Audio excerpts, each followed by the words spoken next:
আসসালামু আলাইকুম welcome back to my channel cooking house by Bithi. আজ আপনাদের জন্য নিয়ে এসেছি দারুণ মজাদার এবং সকলের পছন্দের একটি নুডলসের রেসিপি। ঘরে থাকা উপকরণ দিয়ে খুব সহজেই আজকের এই নুডলসটি রান্না করব। আর এটা ছোট থেকে বড় সবারই ভীষণ পছন্দ হবে।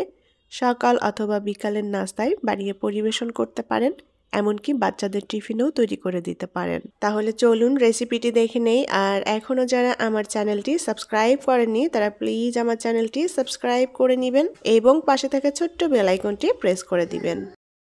প্যানে আগে থেকে পর্যাপ্ত পরিমাণ পানি দিয়ে পানিটা ফুটিয়ে নিয়েছি। এখন এর মধ্যে দিয়ে দেব 1 চা চামচ মতো লবণ।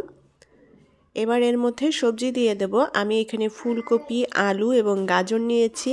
এটা আমার পছন্দ মতো করে কেটে নিয়েছি। যার যার পছন্দ মতো করে সবজিগুলো কেটে নিতে পারেন। এখন ফুলকপি, আলু এবং গাজর সবকিছু পানির মধ্যে দিয়ে সেদ্ধ করে নেব।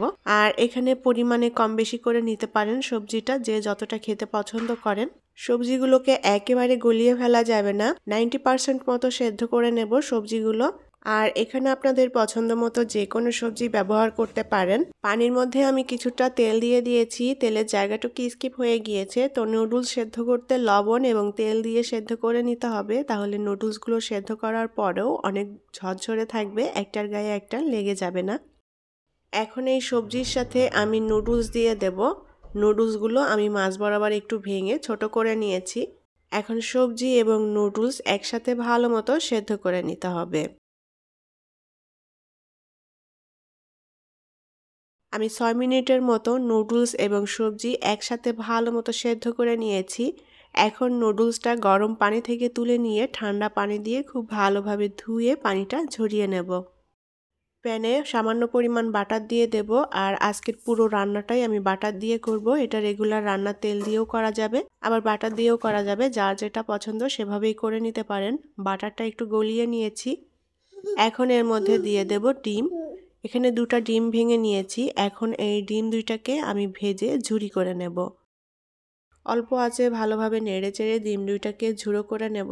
ডিমের পরিমাণটা যতটুকু নুডলস রান্না করতে চান সেই আন্দাজ মতো করে এখানে কমিয়ে বাড়িয়ে নিতে পারেন। তো ডিমটা ঝুড়ো করে ভেজে নিয়েছি, এখন প্যান থেকে তুলে নেব। প্যানে আবারও আমি পরিমাণ মতো বাটার দিয়ে দেব।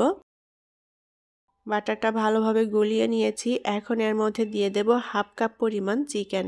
আমি এখানে মুরগির হাড় ছাড়া মাংস নিয়েছি। আর মাংসগুলোকে আমি এভাবে ছোট টুকরো করে কেটে নিয়েছি। মাংসটা ভালোভাবে ধুয়ে পরিষ্কার করে নিতে হবে।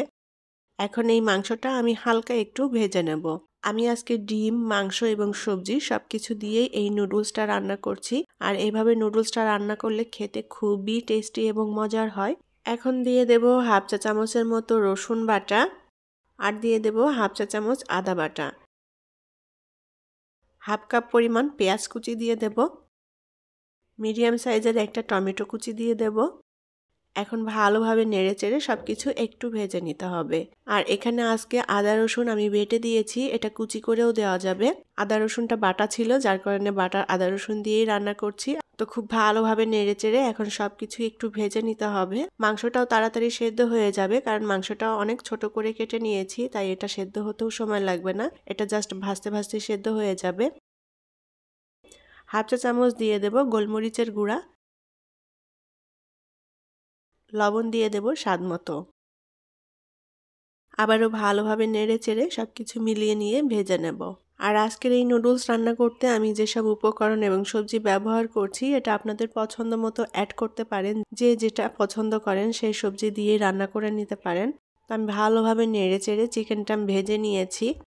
এখন এর মধ্যে দিয়ে দেব টমেটো সস। এখানে 2 টেবিল চামচ পরিমাণ টমেটো সস নিয়েছি। আর টমেটো সস দিলে খুবই ভালো লাগবে খেতে। আর দিয়ে দেব কাঁচামরিচ। 4টা কাঁচামরিচ ছোট টুকরো করে কেটে নিয়েছি।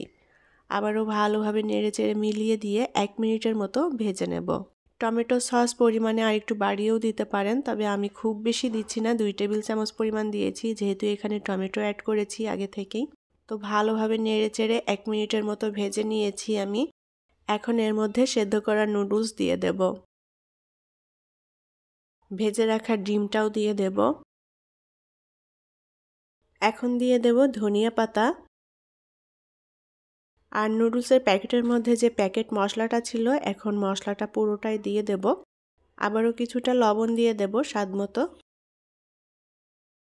এবার খুব ভালোভাবে নেড়েচেড়ে নুডলসের সাথে সবকিছু মিলিয়ে নেব।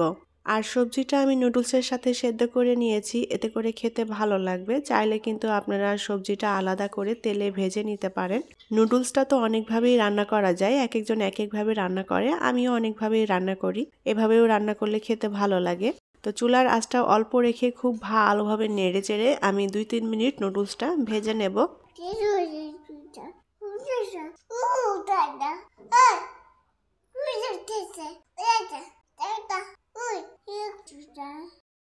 নুডলসটা আমি 3-4 মিনিট অল্প আঁচে ভালোভাবে ভেজে নিয়েছি। নুডলসটা রান্না করা হয়ে গিয়েছে। এখন এটা চুলা থেকে নামিয়ে নেব। গরম গরম এই চিকেন এগ ভেজিটেবল নুডলসটা খেতে খুবই ভালো লাগবে। সকাল অথবা বিকালের নাস্তায় অথবা বাচ্চাদের টিফিনে তৈরি করে দিতে পারেন। এই নুডলসটি খেতে খুবই মজাদার এবং টেস্টি। আশা করি আমার আজকের রেসিপি আপনাদের কাছে ভালো লেগেছে। আর রেসিপিটি যদি ভালো লেগে থাকে তাহলে প্লিজ ভিডিওতে একটা লাইক দিবেন এবং ভিডিওটি শেয়ার করবেন। পরবর্তী রেসিপি দেখার আমন্ত্রণ জানিয়ে আজকের মতো বিদায় নিচ্ছি। সবাই অনেক অনেক ভালো থাকবেন এবং আমাদের জন্য দোয়া করবেন। আল্লাহ হাফেজ।